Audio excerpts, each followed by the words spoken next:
Você ouvinte vai poder participar aqui conosco. Nós vamos bater um papo agora com a deputada federal Rosa Neide, do PT, para falar sobre diversos assuntos. E você ouvinte que queira participar, mandar a sua pergunta aqui para a deputada, envia no WhatsApp no 98107-4204. Antes de mais nada, deputada, muito bom dia para a senhora, um prazer falar contigo.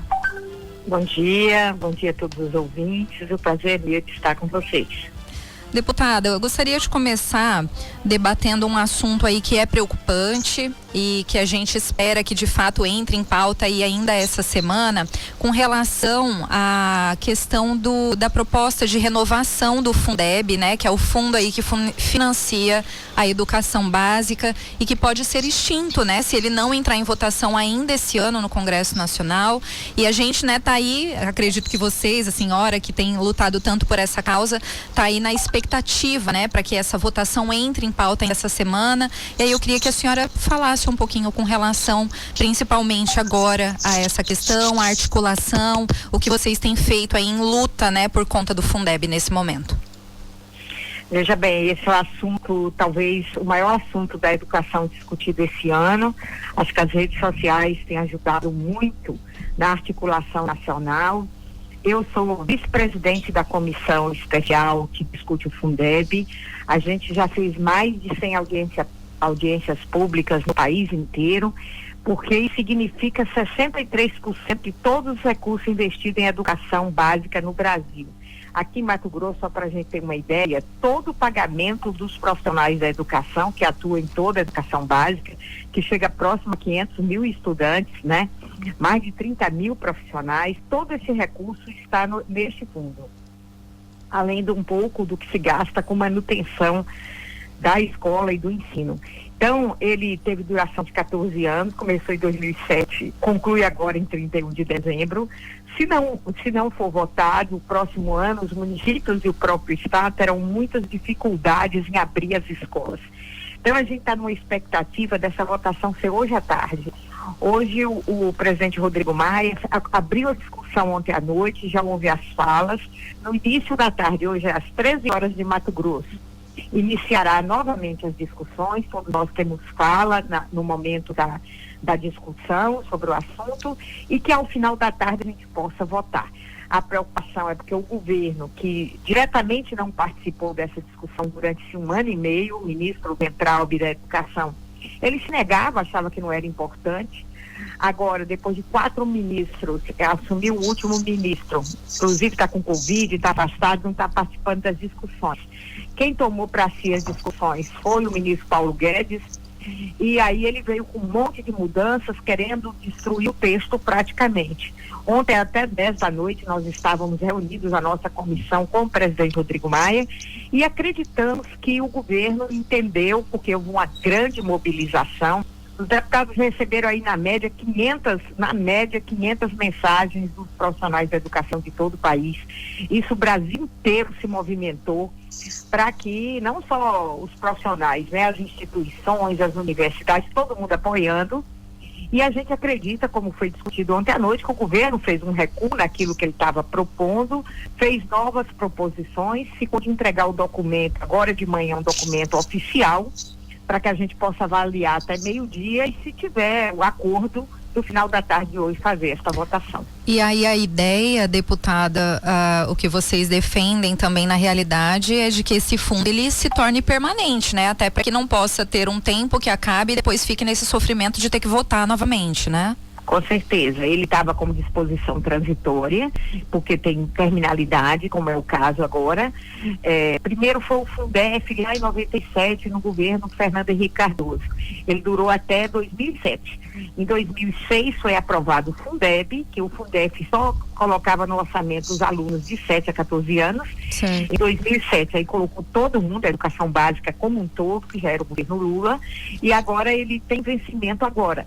E a nossa maior intenção é essa: constitucionalizar, aumentar o repasse da União, que hoje é 10%, passar para 20% para apoiar. O estado de Mato Grosso, por exemplo, hoje ele não recebe dessa complementação, ele tem uma alíquota um pouquinho maior. Sim. Ele acaba não recebendo. Com esses novos 10%, o primeiro a entrar é o Acre e depois Mato Grosso. Então agora em 2021, sendo aprovado, Mato Grosso já começa a receber uma complementação, assim como todos os municípios de Mato Grosso, e tem um plus a mais, que os municípios mais pobres, que têm menor arrecadação, eles vão receber uma parcela suplementar também para ajudar a implementar a educação pública. Então, ele tem algumas novidades muito interessantes e é como você disse, vai ficar constitucionalizado, permanente, mais robusto e que vai dar um fôlego aí aos governadores e prefeitos. De fato. Camila Piacente.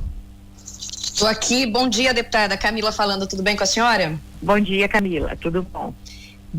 Que bom, deputada, a situação é muito grave, não é? Eu até vou perguntar para a senhora qual que é a expectativa, não é? Como que vocês já estão se organizando, sabendo como os colegas estão se articulando para votar, porque é uma questão que já seria complicada em qualquer momento, e em especial mais delicado ainda nesse que a gente vive de pandemia, que a educação já está completamente fragilizada, a economia completamente fragilizada. Então, para o ano que vem, voltar às aulas, e a gente nem sabe quando vai acontecer esse retorno, sem o fundo, aí que não vai ter educação básica mesmo. A gente já sabe da dificuldade da educação básica, falando em especial aqui no nosso estado, os municípios não tem como manter os CMEs, não é? Aquelas creches bonitas que os pais tanto aprovaram a criação, não é? Para deixar os filhos enquanto eles trabalham. Então, é toda uma cadeia que vai estar prejudicada de uma forma, assim, irreparável, né?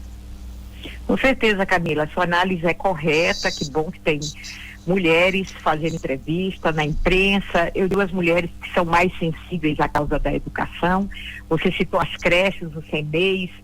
Quando a presidenta Dilma era a presidente da República, essas creches novas do país inteiro, foi uma decisão dela, né? Que a gente tivesse uso para a infância, que a gente tivesse um apoio à infância, e ela passava um recurso para as prefeituras diretamente, para ajudar a abrir os CMEs e tal. Então, isso foi diminuindo, né? Ao longo desses anos agora, ele foi diminuindo.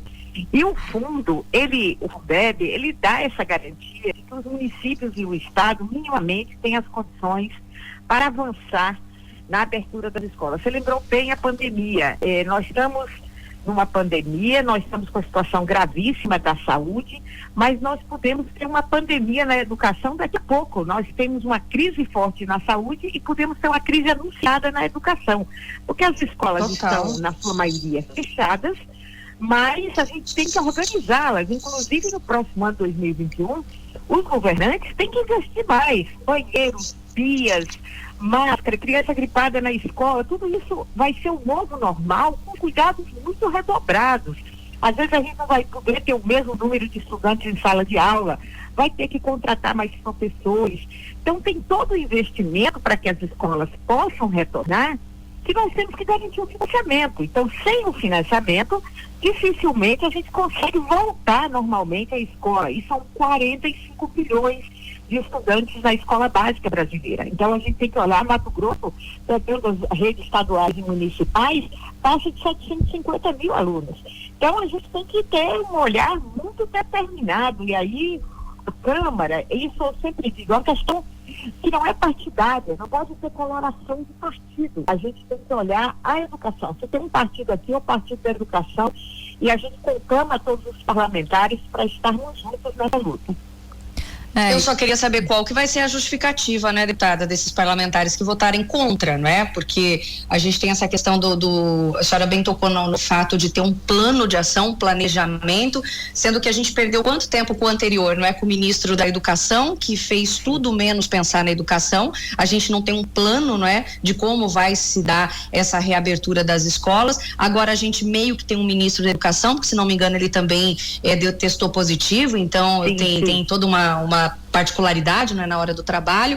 É muito tempo perdido para recuperar e a gente não sabe o que vai ser daqui para frente. E do Ministério da Educação a gente nunca ouviu um planejamento, uma preocupação com a educação, não é? Exatamente. Nós podemos dizer que estamos sem ministro da Educação no governo Bolsonaro desde a posse. Porque não houve uma proposição, eu pessoalmente, que são três deputados e a deputada Dorinha, que somos 5 na mesa da comissão especial, fizemos 4 reuniões no Ministério da Educação com o ministro Weintraub para tratar do FUNDEB. Nós é que forçamos a reunião porque o MEC tem que estar à frente. Ele não deu a menor importância. Ele disse que depois ele faria uma PEC. E aí deixou transitar, nunca veio para discussão, só que essa PEC é aprovada pelo Congresso e promulgada pelo Congresso. Ele tinha que ter essa clareza que não é o governo que pode promulgar, vetar ou não vetar. É PEC, e a PEC é promulgada pelo Congresso. Então, nesse sentido, ele deixou como se não fosse importante. São 45 milhões de estudantes e ele virou as costas, não tem planejamento nenhum. Como nesse momento da pandemia, nunca chamou secretários de educação dos estados, nunca coordenou essa discussão. Os secretários unidos no CONSED, que é o Conselho Nacional dos Secretários de Educação, é que fizeram a discussão, a Undime, que são os secretários municipais, que fazem a discussão. Eles estão juntos conosco, presidente da Undime, presidente do CONSED, presidente da CNTE, que é a Confederação Nacional dos Trabalhadores da Educação, a UNE, a UF, das universidades, estão todos juntos na mobilização nacional para aprovar o Fundeb. Porque por parte do MEC, do governo federal, nós não teríamos Fundeb, viraríamos o ano. E agora a última proposta deles na sexta-feira é para deixar o 2021 sem Fundeb e recomeçar em 2022. Quer dizer, nós já estamos com apagão em 2020, em função da pandemia, e se não houver Fundeb em 2021, fecha as portas das escolas, especialmente as escolas municipais. Então, essa luta vai ser muito forte. Hoje, desde as 5 da manhã, eu estou recebendo mensagens de professores, eu acho isso muito importante, que a educação dizendo, sem Fundeb, estamos fechando as escolas. Então, é hora do pai, da mãe, do político, né? Ninguém pode negar, porque se o governo federal não tomou providência, a Câmara e o Senado vão aprovar. E aí, os parlamentares, eu tenho conversado bastante com a bancada de Mato Grosso, a maioria tem sido muito sensível, de que é hora de votar no Fundeb. Não pode, você mesmo disse aí, não tem justificativa um parlamentar votar contra. O único partido ontem que estava se pronunciando contra é o chamado Partido Novo, eles estavam se pronunciando contrário. Mas hoje é muito importante, a partir das 14 horas, todo mundo acompanhando TV Câmara, e quem reproduzir as rádios, poder da informação, para a gente saber realmente quem está contra e quem está do lado da educação. De fato, é um assunto muito polêmico. Tomara que tenhamos boas notícias, né? Até porque se a gente olhar, deputada, esse momento que a gente está vivendo de pandemia, se antes da pandemia a gente já tinha, né, muitos problemas na educação, tem a questão de evasão escolar, a gente não sabe a dimensão disso quando a gente voltar, por exemplo, o ano que vem, se a gente voltar a ter aulas presencial o ano que vem, enfim, assim, eu penso quando a gente voltar teoricamente a viver a vida normal, que todo mundo puder ir para a escola, eu acredito até que a gente vai ter uma dimensão maior do que foi a pandemia, do que ela de fato representou, principalmente para nossa educação, que já sempre foi problemática, né? Mas, deputada, sobre esse assunto, podemos trocar o assunto ou tem mais alguma... Com certeza, não. Ponto? Acompanhar essa votação hoje à tarde e torcermos muito para que a gente consiga, de fato, voltar a esse novo normal em condições de abrir as escolas. Com o Fundeb, com toda a estrutura organizada. Ontem os governadores lançaram uma carta de apoio, 20 governadores assinaram, o governador de Mato Grosso assinou a carta de apoio. Quem assinou foram os deputados do sul do país. Inclusive o governador de São Paulo assinou, o governador de Minas não assinou, mas os demais governadores todos assinaram, a frente parlamentar dos municípios, aqui no Mato Grosso, o companheiro Neurilan, que é o presidente da Associação dos Municípios, da ANM, está pronto, lutando, influenciando, então a gente está com muita gente nessa luta. Certo. Deputada, vamos falar um pouquinho com relação à questão da PEC, da Previdência, que é um assunto de fato muito polêmico. A senhora, né, que representa aqui Mato Grosso, está vendo a luta que está sendo aqui em Mato Grosso, PEC da Previdência para passar na Assembleia, a Câmara também tentando discutir aí a questão da reforma da Previdência. Me corrija se eu estiver errada, mas a senhora foi a única deputada, né, aqui de Mato Grosso que foi contrária ao texto base da reforma, tô certa? Sim. E aí eu queria ouvir o posicionamento da senhora com relação a essa questão, o porquê do seu posicionamento, o que a senhora enxerga com relação a essa situação que é tão delicada, que mexe com a vida aí de servidores, né, mexe com a vida da população e tem sido tão debatida. É a Ariana que eu tô falando, né? Ariana, isso. Ariana, que tem um nome lindo. Obrigada. Ariana, deixa eu te dizer, eu votei contra no governo federal. Se fosse o governo do PT, eu votaria contra também. Não tenho, nessa questão partidária, a gente tem alguns princípios de vida. Então, princípios de vida não importa o partido, a gente tem que seguir aquilo que é o correto. Eu vejo assim, um profissional, e aí pensando no pessoal da área pública, ele faz um concurso, entra no serviço público e ele entrou pensando em como seria até o final a sua aposentadoria.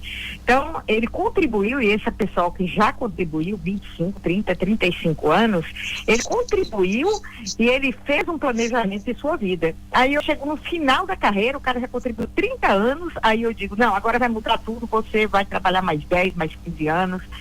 E é um formato que eu acho muito injusto. Também acho que tem que ter reforma, às vezes aumentar um pouco a alíquota, como foi aumentada no país inteiro, você ajustar um pouco a idade porque as pessoas estão vivendo mais, tudo isso me convence e eu não tenho problema de apoiar. Só que não é passar, por exemplo, no caso das professoras, de aposentando com 50, passar a aposentar com 60, 10 anos a mais, né? Eu sempre dizia lá na Câmara, uma professora aos 60 anos trabalhando com 25 crianças da educação infantil. Se eu quiser qualidade na educação, eu jamais vou aceitar um negócio desse. Primeiro que a pessoa não tem condições. Imagina uma professora de 60 anos subindo em brinquedos, pulando, brincando, ela pode até fazer isso um dia, né? Mas não fazer um ano inteiro.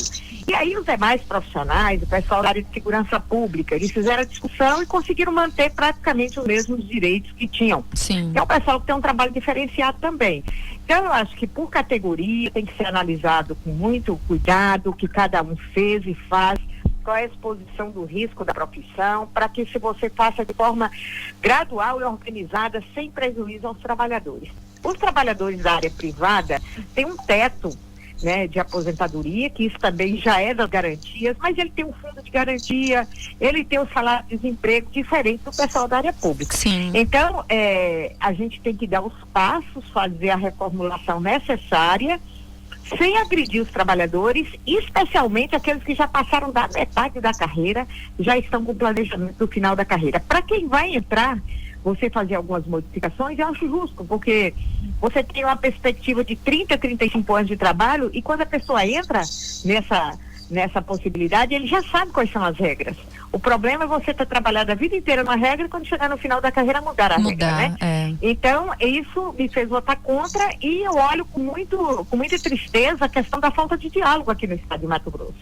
Eu vi outros estados que fizeram mudanças, mas foi negociar até a última hora, puxa dali, tira um pouquinho, aumenta, porque as pessoas, quando eles vão para o trabalho e houve a mudança na vida deles, se eles participaram e tiveram contemplados algumas das suas reivindicações, foram ouvidos, eles continuam mais tranquilos.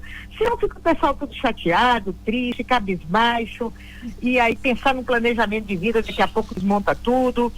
Quem leva o trabalho nesse país, né, servidor público ou privado, são os trabalhadores, né?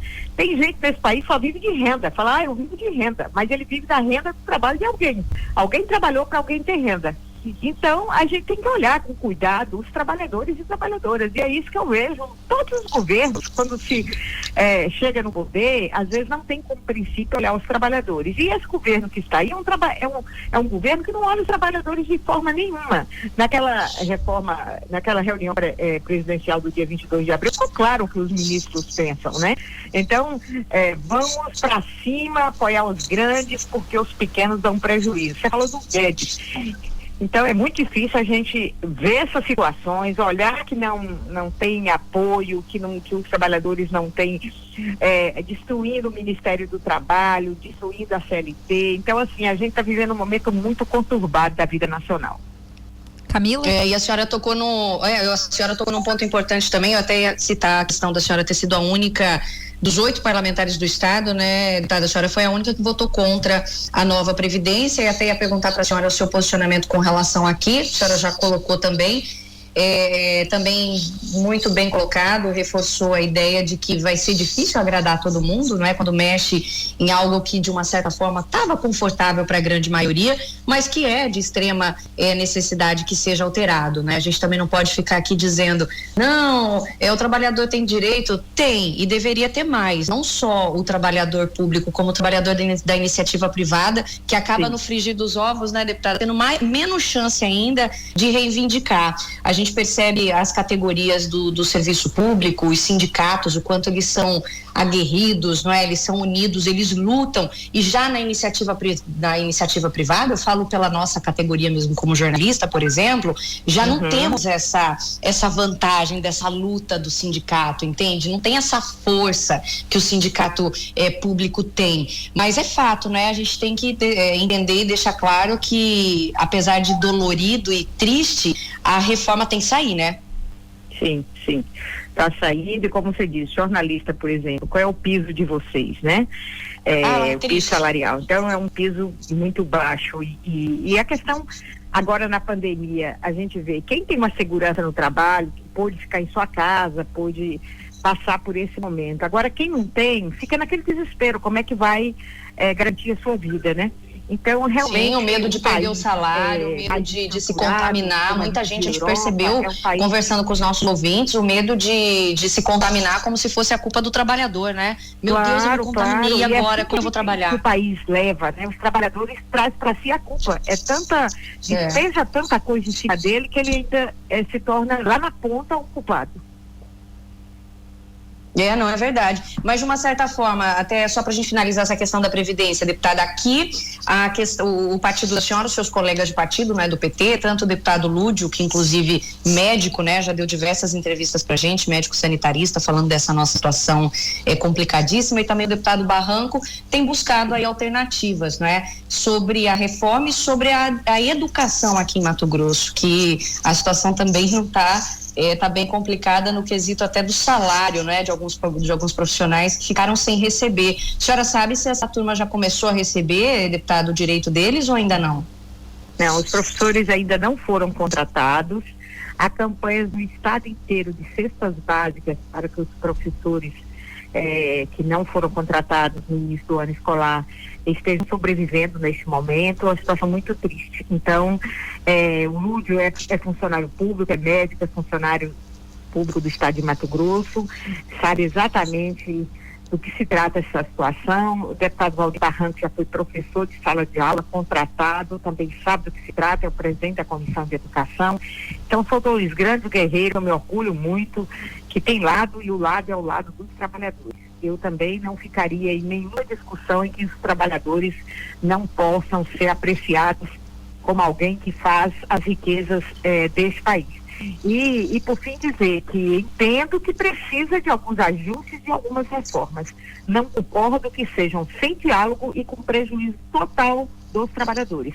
Na medida que a gente possa sentar à mesa, negociar e fazer com que as coisas continuem, que o Estado tenha condição de sobrevivência e o trabalhador também, então nessa mesa eu sou a favor da partilha.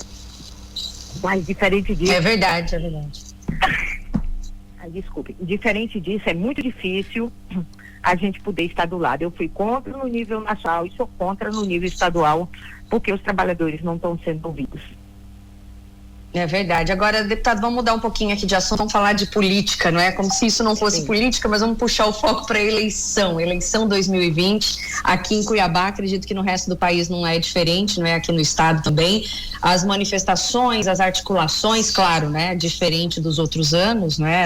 Com relação à pandemia, tem aí um fundo bastante virtual, mas de uma certa forma não se fala em outra coisa, não é? E isso tem atrapalhado também, não sei qual que é a avaliação da senhora. A gente percebe já muito interesse político na tomada ou na deixada de tomada de decisões, não é? Mas de qualquer forma, qual que é a expectativa do PT, deputada? Cuiabá, principal cidade, capital de Mato Grosso, muito se falou em lançar Lúdio, pelo menos parece ainda muito relutante. Depois veio aí o nome do deputado Barranco, né? O nome de peso também, já tem uma outra definição, me fugiu o nome dele agora, o último que foi definido, bater o martelo Julier?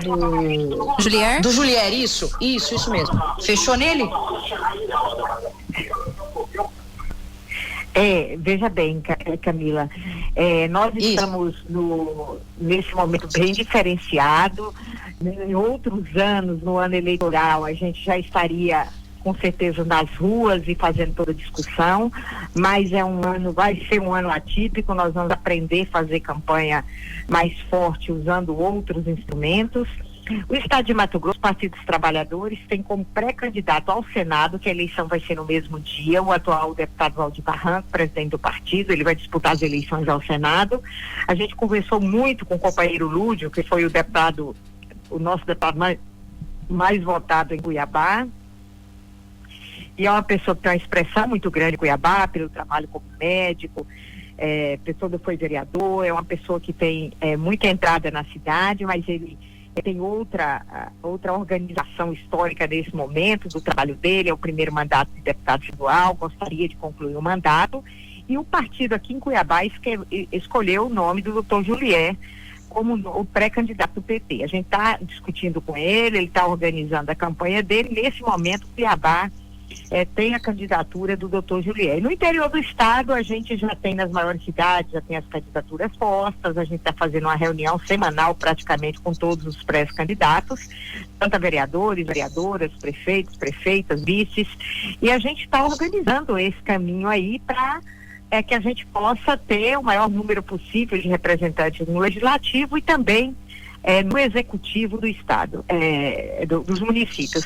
Essa luta que está sendo feita é uma campanha completamente atípica, e a gente está aprendendo, a gente está vendo pessoas idosas no Zoom, fazendo reuniões, participando. Eu acho que as pessoas se reinventaram neste momento, e a gente vai começar efetivamente, quando começar a campanha de fato. A gente está em pré-campanha, com o bloco na rua aí, com o pessoal do PT. Em alguns lugares nós estamos fazendo composição no executivo, nós estamos fazendo as composições necessárias para que um projeto que inclua os trabalhadores possa ter sucesso nos municípios de Mato Grosso.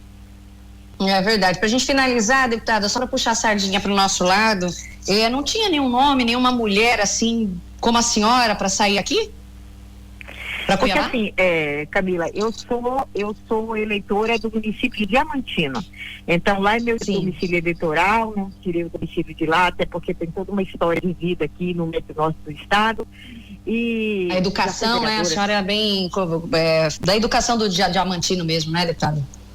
Aí eu mantive lá. Então, assim, agora eu concordo que tem que ter mulheres nas candidaturas, que a gente tem que ter mulheres presentes. Hoje no Brasil a gente tem em torno de 15% dos cargos ocupados por mulheres, sendo que nós somos 51% da população. Enquanto nós não tivermos, o Chile tem no legislativo, a lei diz que 50% das cadeiras tem que ser de mulheres e 50% de homens.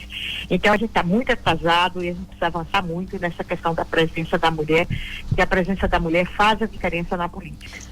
De fato, sempre fez, né? É bom se não precisasse nem ter essa questão, né? Se não precisasse ter essa obrigatoriedade de separar cadeiras, né? Se fosse algo natural, natural, né, Camila? Claro. Se não precisasse ter que ter uma cota obrigatória de que tem que ter 30%, de fato, seria realmente diferente. Deputada, chegaram algumas dúvidas aqui para a senhora, de alguns ouvintes, aí eu vou passar aqui para a senhora responder. Chegou a pergunta do seu Genésio Coenga de Várzea Grande, que ele fala assim: bom dia, pergunte à deputada sobre a questão dos consignados, quando vai ser votado? Então, os consignados, especialmente para os aposentados, o projeto está pronto, está tudo certinho. Já há 2 vezes foi colocado na pauta e foi retirado. A gente espera que na próxima semana a gente vote os consignados, que é para dar um alívio aí durante a pandemia, suspender as parcelas do consignado e voltar a pagar após passar a pandemia. Então, isso está pronto, a gente está aguardando entrar na pauta para votar. Certo, tá respondido então aí, seu Genésio. Agora, deputada, nós vamos ouvir uma pergunta que veio através de áudio do seu Afonso do Ribeirão do Lipa. Tá certo. Bom dia, Ariana, bom dia, deputada.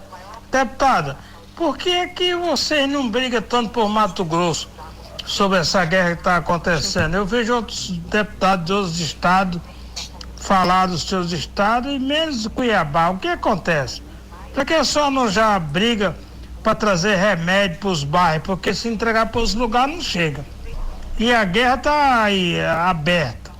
Deputado, olha para o Mato Grosso, pelo amor de Deus, mas se fala mais lá na tribuna, ninguém vê vocês falar.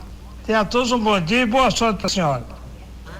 Muito Não obrigada, olha senhor Geraldo, partido. porque com certeza Mato Grosso tem 8 deputados e não há, assim, espaço todo dia para falar, e também a TV não é muito bem acompanhada, porque muita gente às vezes nem pega a TV Câmara. Mas eu, por exemplo, todas as semanas eu falo na tribuna. Hoje às 2 horas eu vou falar para defender o FUDEB. Então, assim, essa questão do remédio, aqui a bancada de Mato Grosso, representada pelo deputado Nery Guerra, já teve no Ministério da Saúde, a gente já tem diversas reuniões, todos os deputados juntos, já liberamos emendas de bancada para a saúde, já reunimos com o governador várias vezes para discutir a pandemia. Então, assim, os deputados e eu como deputada, a gente tem discutido muito essas questões, defendido muito o nosso Mato Grosso, que é o estado que mais exporta, que ajuda muito o Brasil na equilíbrio da balança comercial, mas que realmente ainda falta muito mais, vamos falar mesmo mais de Mato Grosso. Então tá certo. Um forte abraço. Então é isso, deputada. São 8h23, a gente já está caminhando para o final da entrevista. Gostaria muito de agradecer a participação da senhora Mazo, mais uma vez aqui conosco na capital. Vou deixar o microfone aberto para suas considerações finais. Se de repente tiver algum outro assunto que a senhora queira comentar e nós não acabamos não perguntando. Pois é, eu até ia perguntar para a deputada do Fundo Emergencial se teve muita politicagem aí nesse meio, se realmente, porque de um lado a gente vê os parlamentares brigando, né? O próprio presidente da Câmara, Rodrigo Maia, brigando para que tivesse mais alguns meses, não é, do pagamento do auxílio emergencial. De outro lado, a gente viu o ministro Guedes e o governo dizendo que não é bem assim, que vai todo mundo quebrar, que o governo vai falir. Se puder falar alguma coisa a respeito disso, deputada, que eu recebi uma pergunta aqui em especial no meu celular. Se puder falar também, senão a gente já encerra, não tem problema. Tá certo. Eu quero agradecer a Ariana, agradecer a Camila, dizer que é muito bom falar com vocês duas. Muito feliz de estar tendo esse espaço para prestar esclarecimento, a nossa obrigação com a população. Quanto ao fundo emergencial, houve uma disputa do governo com a Câmara e com o Senado. O governo queria R$200 de ajuda emergencial, a Câmara queria um salário mínimo, aí chegou num acordo de R$600. Agora a Câmara quis prorrogar, né? Já acertou a prorrogação de mais 2 parcelas, e a gente está lutando para quê? Que primeiro para criar uma renda básica no país. Aqueles que mais precisam ter da renda nacional um apoio para a sua sobrevivência. A gente está nessa luta, tem grupo de trabalho criando essa discussão. O governo sempre diz que o que passa para os mais pobres quebra o país. Só não quebra quando passa bilhões para os bancos, para os que podem mais, né? Mas quando é para pobre, quebra. Toda essa renda emergencial que foi repassada já teve um equilíbrio que fez com que o país não tivesse tanto desequilíbrios nos meses de maio, junho e agora em julho. Porque todos esses R$600 que foram adquiridos pelas famílias foram para o mercado, as pessoas compraram nos seus bairros, fez o dinheiro girar, e a gente viu que a economia não parou em função desse recurso que chegou lá. 30% de tudo que dos R$600, por exemplo, volta para o governo em forma de imposto. Então é uma forma de fazer a economia girar. Então, nesse sentido, a renda emergencial foi muito importante. A gente pode falar bastante em algum momento sobre essa questão, que é o que faz a economia do país girar. Então, a gente também aprovou um projeto de lei muito importante ontem, que ajuda ao pequeno produtor, ao produtor do campo, que não estava com acesso a essa renda emergencial, agora teve acesso e também algum fomento para fazer as suas roças e trabalhar no campo. Então, assim, a Câmara tem trabalhado muito, o Senado tem trabalhado muito, aprovado muitos projetos em favor da população, e aí estamos à disposição para continuar conversando. Agradeço muito, um forte abraço e um bom dia a todos os nossos ouvintes. Obrigada, deputada. Conversamos aqui com a deputada federal Rosa Neide, do PT.